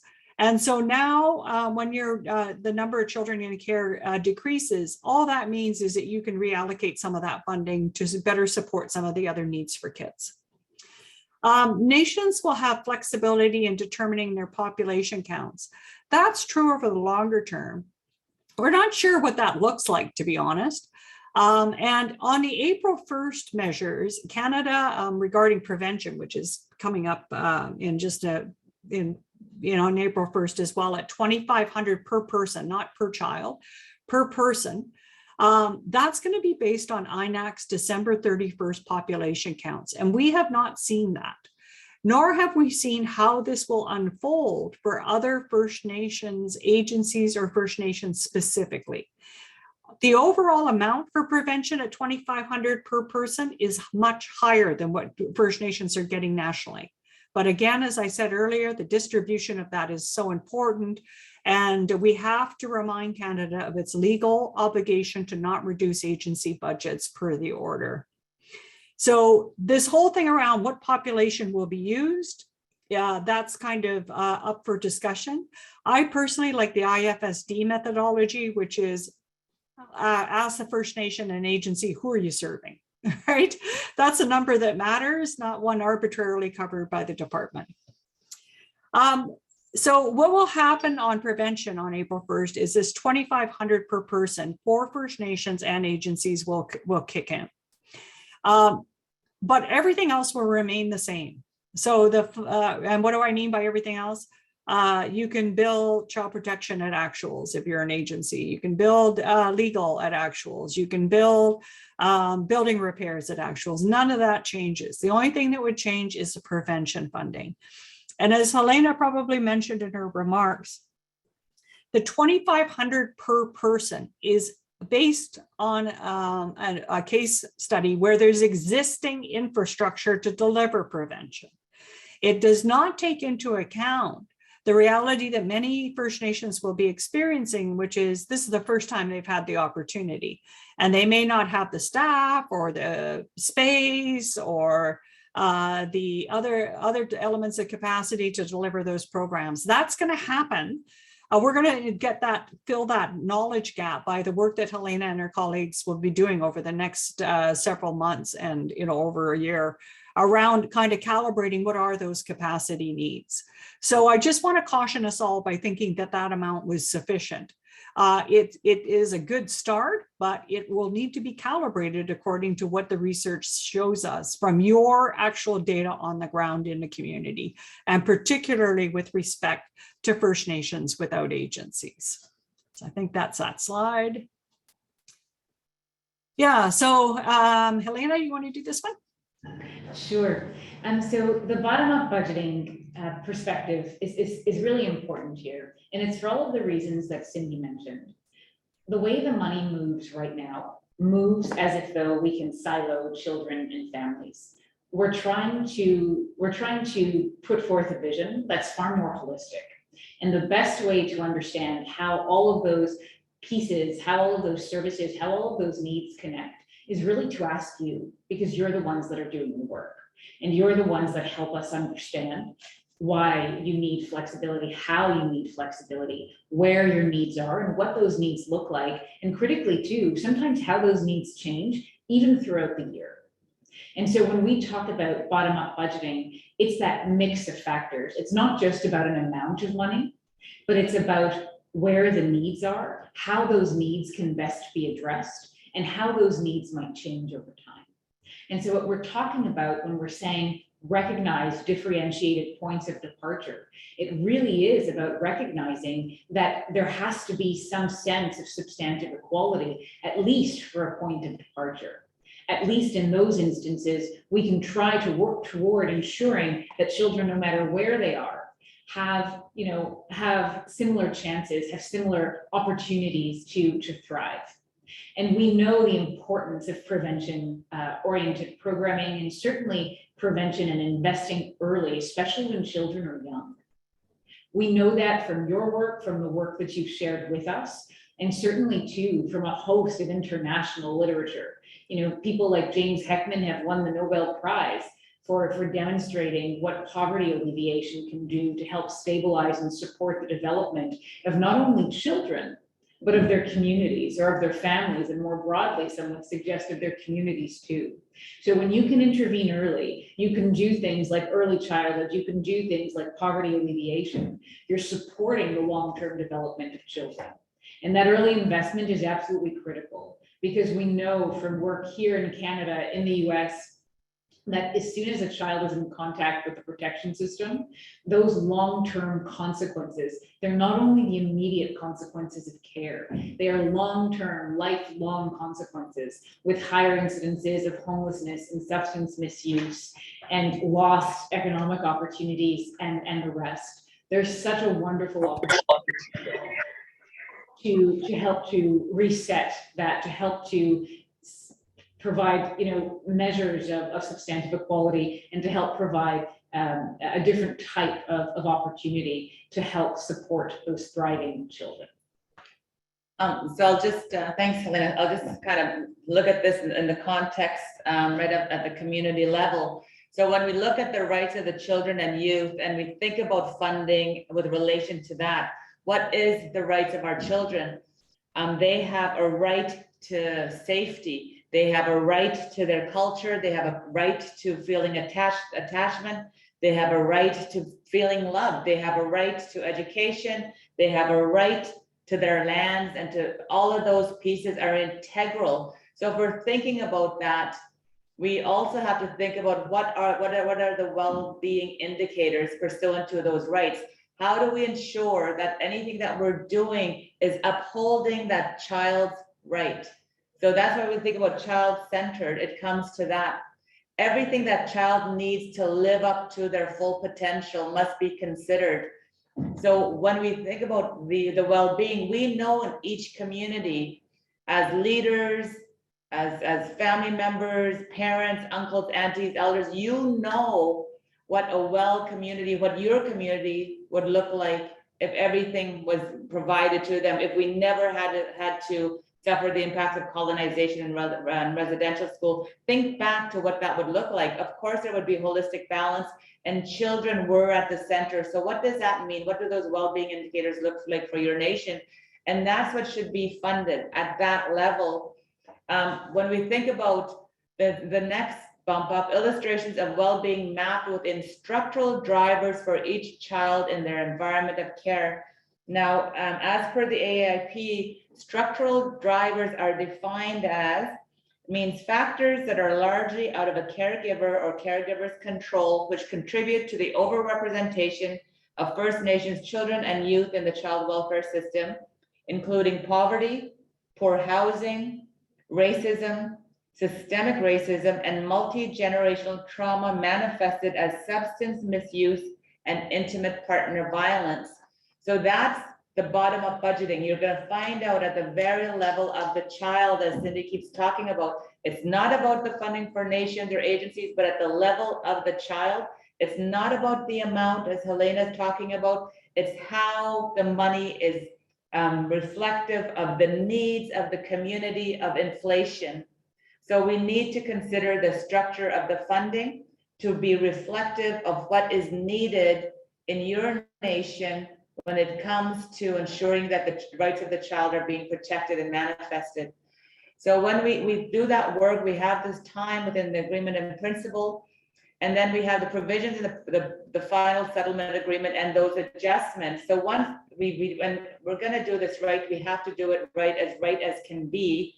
Then we look forward that children and youth experience substantive equality. And that's a key, that substantive equality, because then we can say, yes, discrimination is ending, and that we have mechanisms to ensure that no child not yet born, they will never suffer discrimination again. So that's basically the funding principle and approach to start right from the child level to reflect all of that. So we have a lot of work to do with the agreement in principle, because as Cindy said, when we look at the differences across the country with what the provinces are paying compared to what the federal government is paying, when we get to the funding for the 26 and under, we know that across Canada, at least I haven't heard where none of the provinces are paying after post-majority for that ongoing support until 26. So there's things like that that we have to make sure when we talk about substantive equality, that the provinces also need to step up to the plate.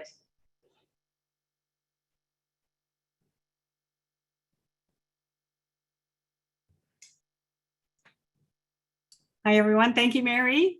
I just want to kind of also just really build on what Mary is talking about and some of the other inequalities that regardless of what we do here, this agreement in principle won't touch on. There was actually just a decision handed down by the Canadian Human Rights Tribunal finding Canada's funding of policing services to be discriminatory. So it really shows how bringing these facts forward through the Canadian Human Rights Tribunal can help remedy some of these other inequalities that really do get in the way of families and children and communities doing well. I think that sometimes we've had such a big success here, and we should all respect that, but it's not enough. And we will need other types of litigation to address these other inequalities. So I just want to really point that to you. Naomi Metallic has also written a fabulous paper on using this case as an example of how we can address other inequalities. Now, I think that that's really important. And take a minute, talk about compensation. The compensation is owed because Canada did not remedy the inequalities it knew about 22 years ago. If Canada would have paid the amount of money that was required by First Nations experts and the AFN and ourselves 22 years ago, it would have been hundreds of millions of dollars to fix, not billions. And they would have paid no compensation because no kids and families would have been victimized. It was Canada behaved its way into this compensation order. That is really important for you to understand. When you read the tribunal's compensation decision, it finds that Canada willfully and recklessly discriminated against these children. And under the Canadian Human Rights Act, the maximum amount payable to individual victims is $40,000. That's where that $40,000 figure comes from. Now, so you got those legal orders. They're sitting legal orders. They're not recommendations. They're not things to be decided. And then you have on top of that, these class actions. Now, class actions are different. Class actions, as we all know, are filed by lawyers. those lawyers will get legal fees related to the amount of the settlement, etc. That doesn't necessarily mean that their work is totally bought into legal fees, but I think we need to recognize that they're going to get a cut. So they have a different type of interest than the compensation awarded before the Canadian Human Rights Tribunal, which doesn't matter what the amount is, nobody's getting a cut of that, nor does anybody want a cut. So the compensation that is agreed to in agreement of principle starts from 1991, which is the year Directive 20-1 that's famous to all of us, particularly those of you in BC. The discriminatory funding formula was put in place and continues until March 31st, 2022. When we talk about unnecessarily, it wasn't social workers who were just saying, oh, well, I'm going to take you out of care even though you could stay at home. It was a recognition that the government did not give communities and social workers the tools they needed to keep kids in their families. There was no funding for prevention services for the most part. The second bucket is with regard to delay or denial of Jordan's principal services. Now, we don't need to tell an audience like you what that looked like on the ground. I saw cases where kids were denied. For example, the government of Canada put a cap on the number of feeding tubes and catheters a child could have, even though the pediatrician said much more was needed. So those parents had to decide whether to rewash those catheters and feeding tubes and risk infection or not feed their kids. So that that part of the order goes back in the class action. It will also go back to 1991. That's actually an error. The dates we have in front of us there are for the Canadian Human Rights Tribunal orders, but the class action will go back further than that. There's another aspect to the compensation that's a legal order, and that's the way the money is supposed to roll out. So we have a decision about the compensation framework agreement, which, for example, says that First Nations children's money, because many of these victims are still children, needs to be placed in trust until they reach the age of majority. That there has to be mental health supports, that there has to be financial literacy. Those are recommendations by Youth in Care themselves. All of that is in a legal order made by the tribunal. So if these class action folks decide, well, we're not going to pay the money in trust, they will have to go back to the tribunal and try and get an amendment to that order. And the Caring Society has full party status, and we will make representations about whether we agree or disagree with Class Action Council. On the issue of children's money being in trust, I think that's something we feel strongly should happen. And we'll be defending that before the tribunal or federal court of appeal, depends on how that happens. So all of the no matter what they decided in this agreement in principle between the Class Action Council and Canada, it has to go to the federal court for approval. And to the degree it touches on any of the Canadian Human Rights Act orders, they will have to address those as well.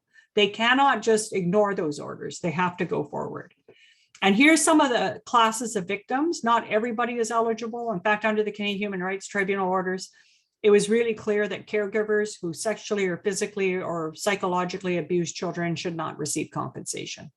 The reason for that is you don't want to reward that kind of behavior, right? And I know that some have argued, well, they should be in there because they were victims of colonialism. And while that's true, that it's differentiated because they made choices in the type of behavior that they created that harmed kids, and we can't reward that. So they're out, others are in, and the group that's in are those folks who needed addictions treatment, it wasn't there, needed family support, it wasn't there, etc. So those categories may be different for the class action, but these are the ones for the tribunal. Next slide. So there's this idea on the binding settlement agreement on both agreements in principle, both the compensation, which according to the remarks offered by Regional Chief Woodhouse seems to be on a faster track. That looks like it might be landing sometime this spring. I guess I'm not sure what the process is in terms of negotiation with or consultation with First Nations or agencies on that one. I do know AFN has got a bit of a plan, and perhaps that's something that Regional Chief Teegee could speak more about. In terms of the long-term, the Jordan's Principle CFS one, I am really wanting to make sure that First Nations and agencies have an opportunity to participate in this research, that we have an opportunity to model these things before we get implementing, so that we pick up some of the problems that maybe we didn't anticipate and fix those. And then also negotiate this final settlement agreement. I am not negotiating towards a timeline. I'm negotiating towards an outcome, which is be feeling really certain that we've done everything possible to make sure the discrimination stops and it doesn't recur. So yeah, so funding is only the first step, as you see there. We got a lot of work to do to make sure that First Nations and agencies are able to restore their traditional ways of caring, but also to develop approaches for things that our traditional teachings didn't anticipate, that come from colonialism, such as addictions treatment and that kind of thing. So I'll leave it there, and it was a real honor to I have to say what a privilege it is to work with Mary and with Helaina and with the regional chiefs on this.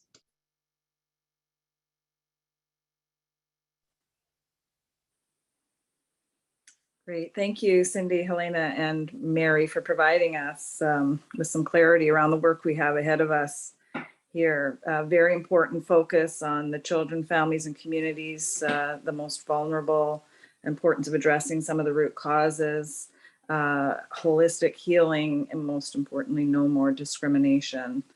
The funding really does need to be responsive to the needs and the unique circumstances. Very, very important. We're now ready for question and answers. So I ask people to raise their hands to ask a question. We've got a list of speakers going. We do ask you to limit your question or comments to 90 seconds so we can maximize the time and we can hear from as many people as possible.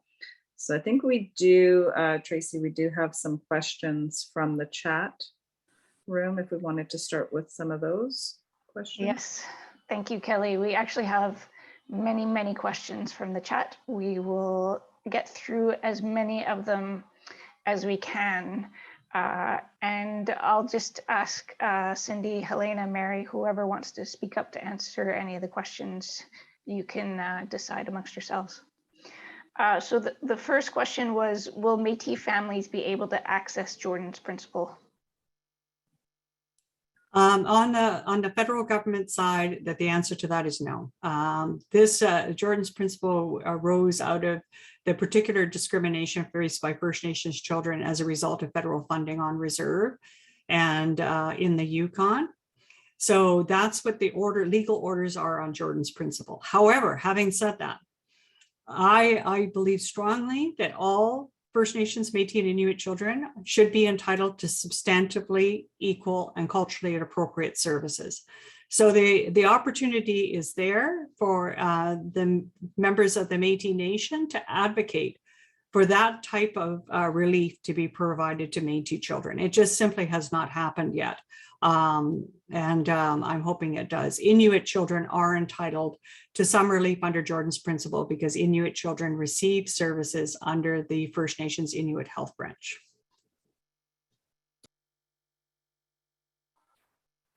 Thank you, Cindy. Another question, this one about treaty nations. Treaty nations are obligated by their treaty agreements to provide services to all citizens regardless of residency. They need to be funded as such, which means the population on reserve should not apply. Is this acknowledged in the AIP? And if not, what is the channel by which treaty nations can address this? Yeah, I'll say something about this, and I'm sure Mary and Helaina will have something to say about it. I agree.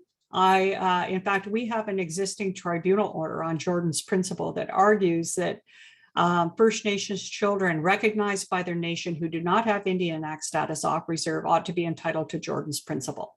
That was one of the orders that Canada challenged in the federal court and lost. So that decision stands. Canada still takes the position, regardless of if you're under C-92 or whatever, that the province has got to pony up and provide the services. I say that's a wrong position to take. That Jordan's principle would require that the federal government provides the funding, they can take it up with the province later if that's what they choose. But the provinces have not adopted Jordan's principle, and I think it's because of that reason. They want to continue to kind of provide, get the money from the feds for these various services. And they're looking at, well, the feds are under the microscope and we're not in the same kind of way. So we'll just let the feds continue to pick up the tab. But I agree. I reject entirely the whole notion of the Indian Act and its restrictive identification of residency or of membership. Mary and Helaina, do you have anything? Just to add, Cindy, I think in the context of phase 3, this is something that we're starting to hear, the importance of understanding population in different ways.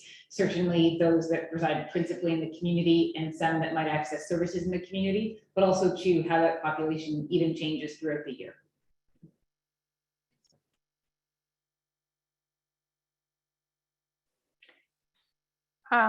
Is there anything in place for those families who have lost a child while in care?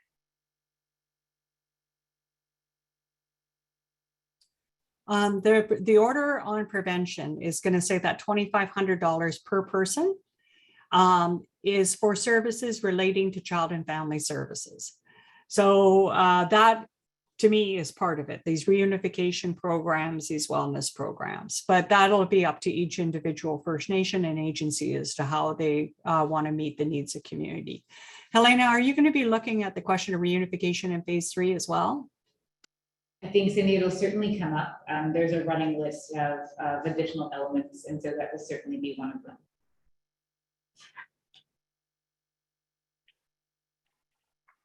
them. Here's a question regarding the preliminary work required, such as, is there going to be research of children that were in care and have lost their lives once they turned to the age of majority?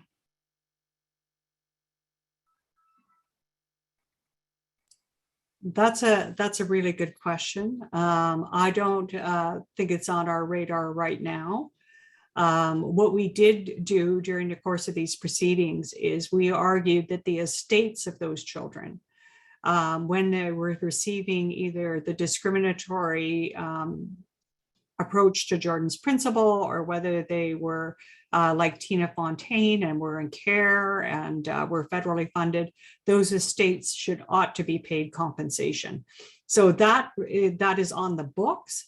But has there been any across the country kind of look at what happened for those young people and what lessons can we learn beyond the existing inquest? My answer to that is no, to my knowledge. Mary and Helaina, do you have anything to add? I think, Cindy, you're correct. Like, there has been, we know just generally that the outcomes for children in care of Israel, and of course, Cindy, there has been research done to that.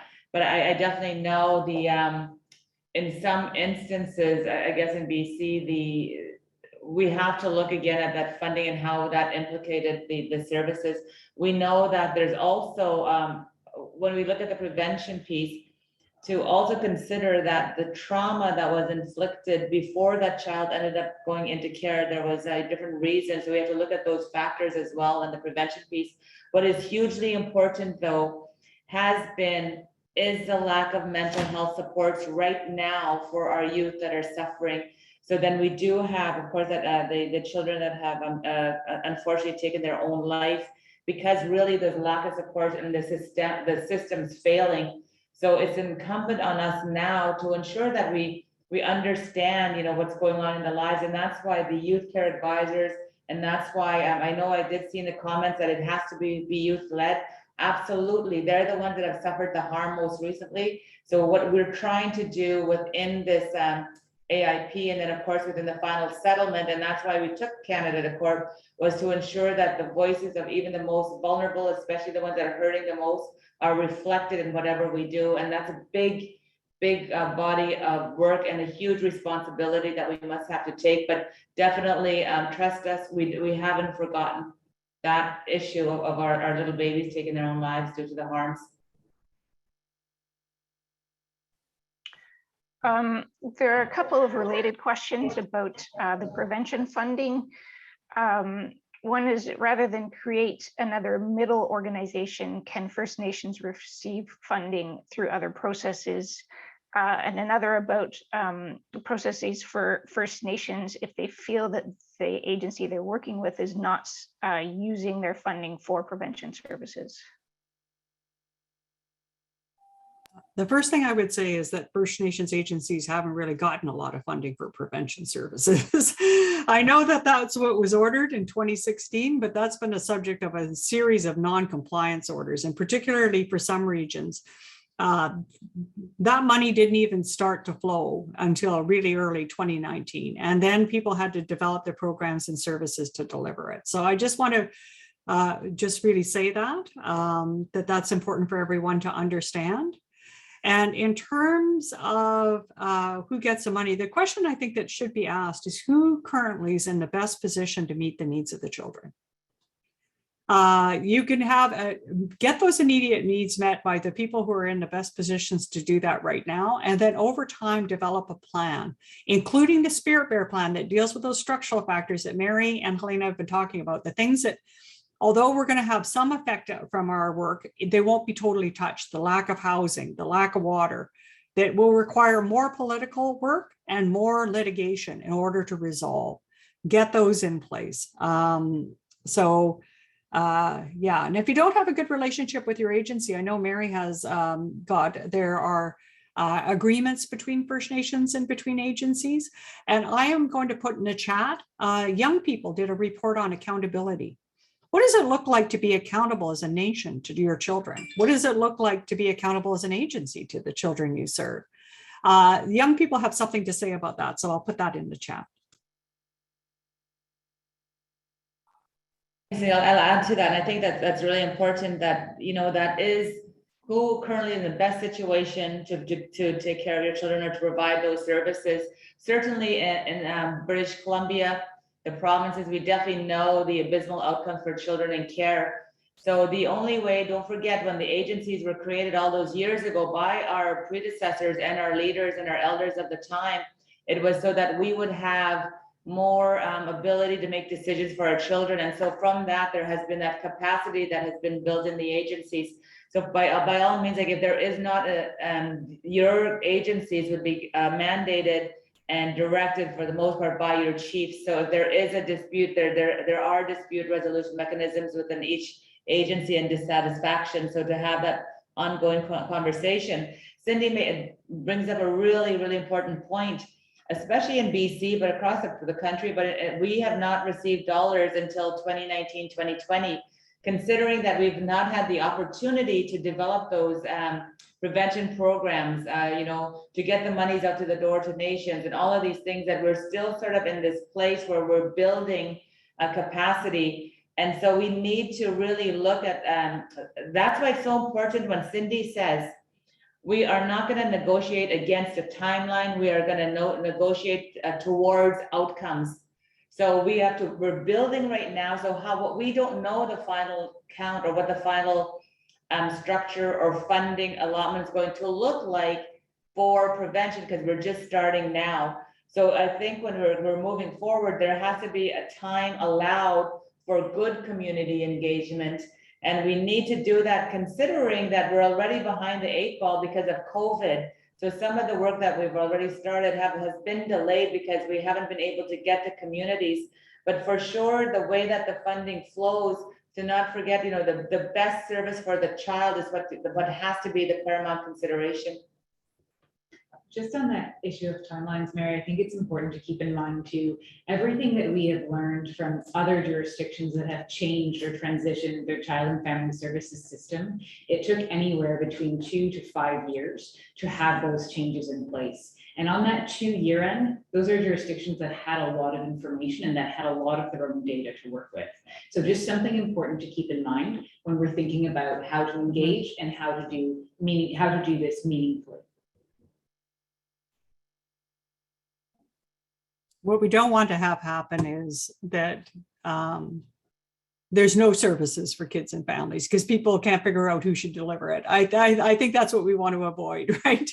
The answer can't be nothing. And I know that with the infrastructure that's in for many of the First Nations and the long, hard work that we've built up over 40 or 50 years, we we have these people and we have these different groups that can really make this a go. But the answer can't be nothing because no one can figure out who to give the money to.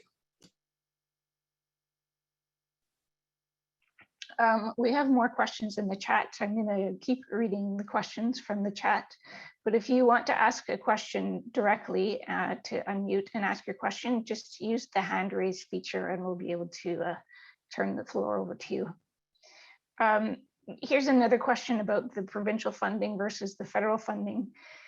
In Manitoba, the age of majority is 21 for provincially funded children. In our agency, we have 65% provincially funded children. With the change to the federal age of majority, we'll be treating our provincially funded children differently. In Manitoba, children are provincially funding if their parents do not live on reserve and/or they are not eligible for treaty when they come into care. So the question is, how can they manage that difference? Yeah, I would really recommend that there be strong political advocacy on that point. I know you in Manitoba, you've been doing this work on and off reserve for many years. And first of all, there was a severe deficits on the federal side, but now what you're seeing are a lot of deficits on the provincial side, particularly because you've got the very, very conservative and unhelpful government in power right now. I would reach out to the Manitoba Public Interest Law Center. I know that you guys are doing the great litigation around the clawback of the CSA right now. I would go back to them on this. I would also make a call to the Manitoba Human Rights Commission. That would be the Human Rights Commission that would have authority over Manitoba. And what you can say is, look, as a result of a legal order, the government is being required to provide X in order to ensure a status of non-discrimination. So why is it that Manitoba feels it can provide less? That would be the way I'd position.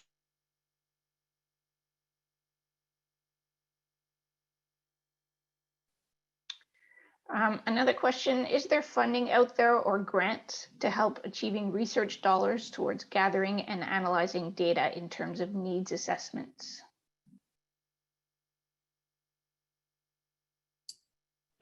Thank you for the question. In the context of the phase 3 collaborators, those First Nations, those agencies that we'll have the pleasure of working with, we do have some funding that can be allocated to that. It would be about $50,000 per collaborator, just to help alleviate a little bit of the pressure of that collaboration. We appreciate it is not enough, and it probably will never be enough.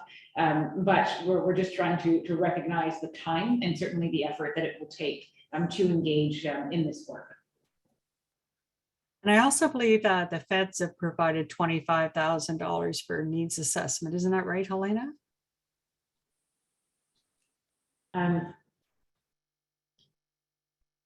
To First Nations without agencies? You would have the most recent information. I think so, but let me double check on that and I'll get back to the organizers so they can send around. I don't want to give out inaccurate information. Also, Cindy, within the CHRT orders, when they talk about the data piece and the information technology, you have to remember that agencies were funded for that before, so any of that IT. So definitely within the way that the provincial and actuals were going, and it is one of the funding that we're looking at, the top of factors, it is the information technology piece. So for me, that would be the part of the assessments and the community assessments and the community needs. I definitely know that for us, we do utilize those information, the data monies to look at developing community service delivery plans based on community needs. Yeah, one of the things we didn't talk about, Mary and Helaina, but is in the AIP is the idea of a secretariat function. I underline function. Yes. And the idea is to really support folks at the grassroots level there in kind of being able to provide supports for their kids. Now, this isn't decision making, it's about tools. So For example, if you wanted to put together a multi-year plan, or you wanted to develop a vision for your kids, what does culturally based mean to you as an entire community? What are some of the key things to keep in mind on funding? What are some of the things on reporting? All those kinds of stuff. So there's going to be a national function to provide that support. But what we feel strongly about, and I think AFN shares this, is the vital importance of regional and community-based capacity to have input into that. So that's part of the agreement in principle going forward. Thank you. We have Kirby Many Fingers with a question here. Go ahead, Kirby. And unmute, of course. If or Michelle can help unmute. Okay, here we go. Oh, my question is with respect to the scope of jurisdiction. Like what we're planning on doing is enacting tribal legislation, just sort of matching what the province does. And in Alberta, we have additional statutes, child focused statutes, in addition to the Enhancement Act. That include children with disabilities. The other one was there's a Drug Endangerment Act for children, and human trafficking. So we're looking at matching whatever the scope of jurisdiction that the province is doing. We plan on matching both the statutes and programs. So anyways, it's more of an expanded view of child welfare, and each province is different. So I'm wondering, beyond protection and support, this broader view. So has this arrangement contemplating the funding of a broader approach, or are we kind of crowded into just focusing in on prevention and support, direct child welfare services?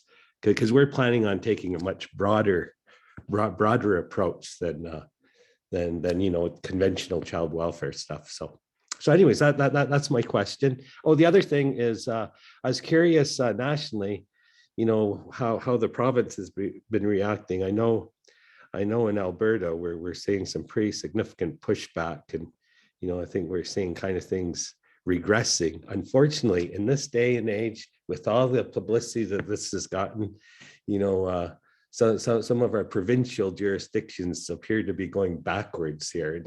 And my second question is, what's everyone else's experience been? Thank you. Thank you. I think those are two excellent points. What I would say about this is that, and Helaina can explain it more deeply, was we actually took a much more holistic approach.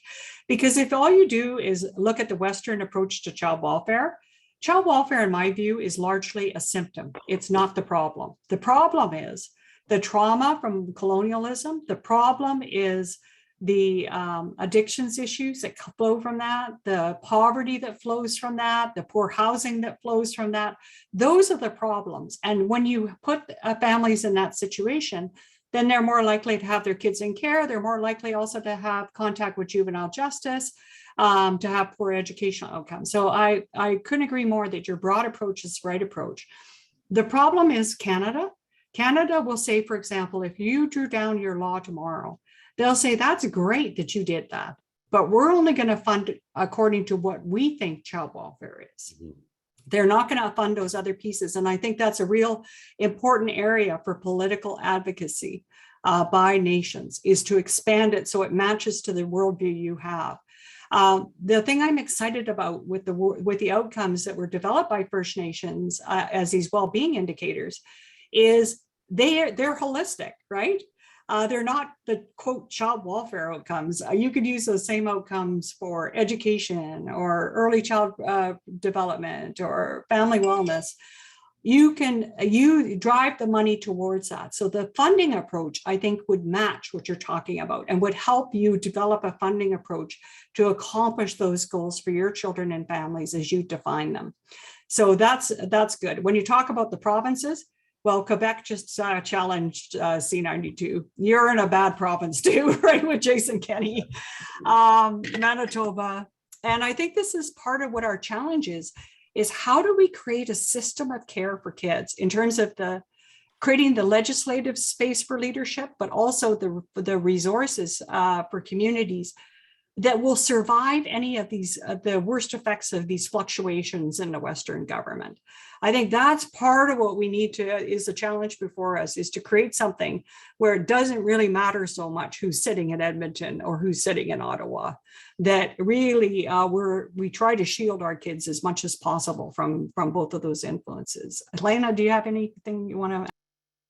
I think that was really well said, Cindy. And I think it's so important to keep in mind, as Cindy noted now, it's really the focus on principles that we're after in this structural approach. This idea of focusing and of starting to line up, whether it's funding, whether it's structure, to that set of principles, which is about well-being, but what's about holistic well-being.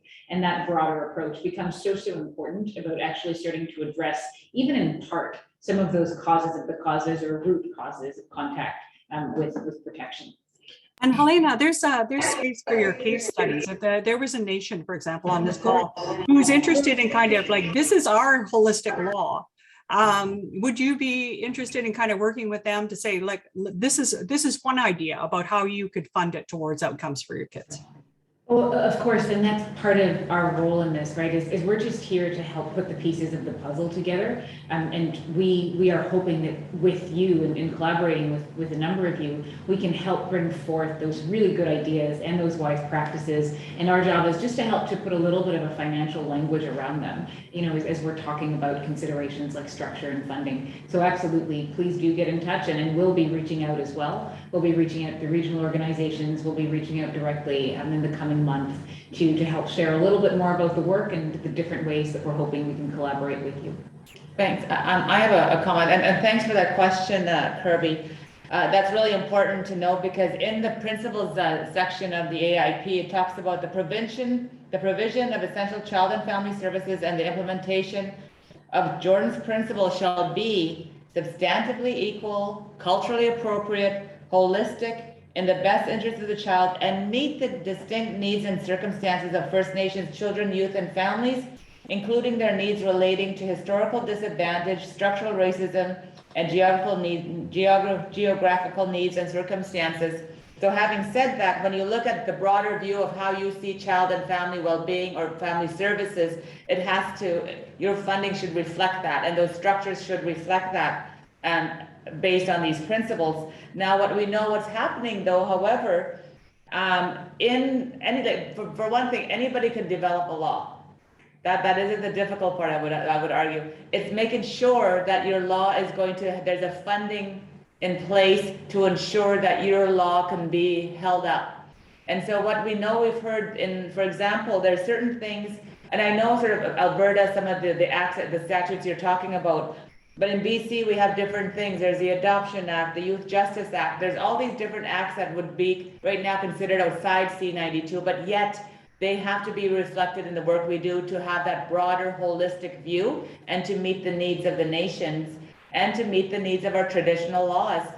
So one of the things that we do know that some of my colleagues, what they're saying is that, yeah, you could put that in your act at C92, but we're not gonna fund it. And so when Cindy talks about that more advocacy, we definitely need to ensure that, if somebody is going down the C92 route, remember there is no funding provisions in C92, that right now we know the issue has been that there is statements from the Fed saying, well, that's out of scope. That's not child and family services. But yet in the AIP, the principles does say that, basically we should be able to define what prevention is. So there is still much work to do, but definitely I think when it comes to the work to ensure that it's reflecting holistic well-being, mental health, early childhood development, all of those pieces are going to be reflected. And by the work that Helaina does, again, it's very reflective. The well-being indicators and all of that is really reflective. It's a holistic reflection. So the phase 3 work that we're going to do, the funding should be there. So our laws should be able to be stood up, but it's the part around the statutes and the legislation, the different provinces have different laws, Federal Youth Justice Act, those implications on your law. We are working on that as well at Carriacou County Family Services as well, because our law is broader, holistic. It's based on the life cycle approach. So there are places across the country that are looking at that question, and it would maybe make sense to convene a seminar or some type of dialogue to look at how we address that.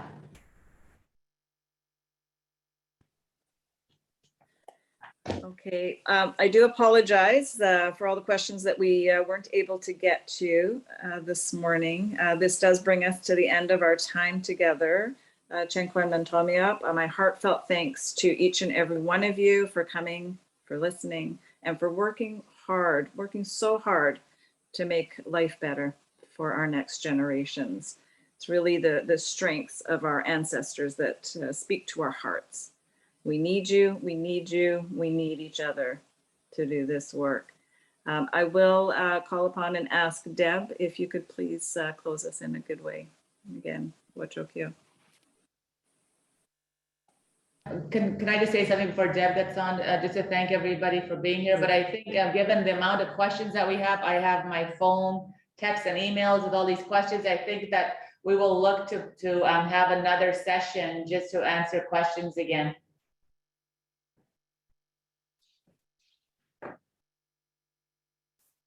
Okay, can you hear me? I just wanted to just hold up hope dear to my heart, representing our children and youth. So I just wanted to make some closing comments and some words to end our day today. I just wanted to say thank you to all the participants, to those amazing panelists and experts, and all of you that have come to this table to work on behalf of our children and families. This work is heart work. It's difficult work, but it's heart work. So I thank you all for being here. Just want to thank NOS and the creator for this day. It's been a good day. And as we put our minds and hearts together to do this important work on behalf of our children, our asma, our precious ones, our cherished ones, our sacred ones, and our gifts from the Creator. We are so grateful for all of the work that has been done in the past from our elders, our ancestors, our leaders, and today, moving into today and into the future. The important work that's happened at the national, provincial, regional, and community level. Hands up to all of you. I so appreciate that you are here, and our children and families have been waiting a long time for this day, and they can't wait any longer. We are losing too many. I want to just say that it's been a long road for many of us that have been at this table, but it's all worth it at the end when you can see even one child being happy and playing and full of life in their communities with their families, hopefully speaking their language, learning their culture and their songs and their dance.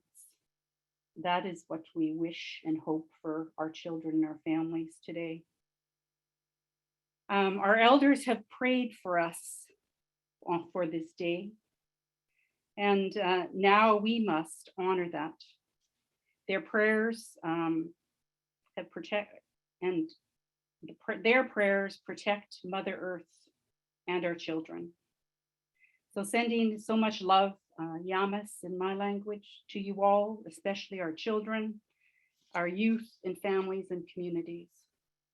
A quote came up for me this morning, as I was preparing, and it said, and I thought it was appropriate for today, "You were born during incredible, sacred times to be the Indian problem. Rise." Kleko, kleko, all my relations, shoot.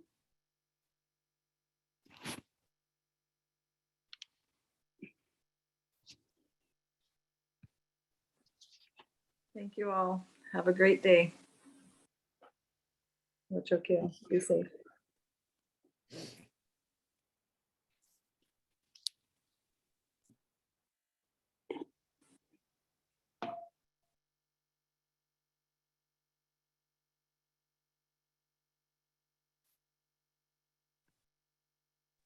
Ms. Natalia,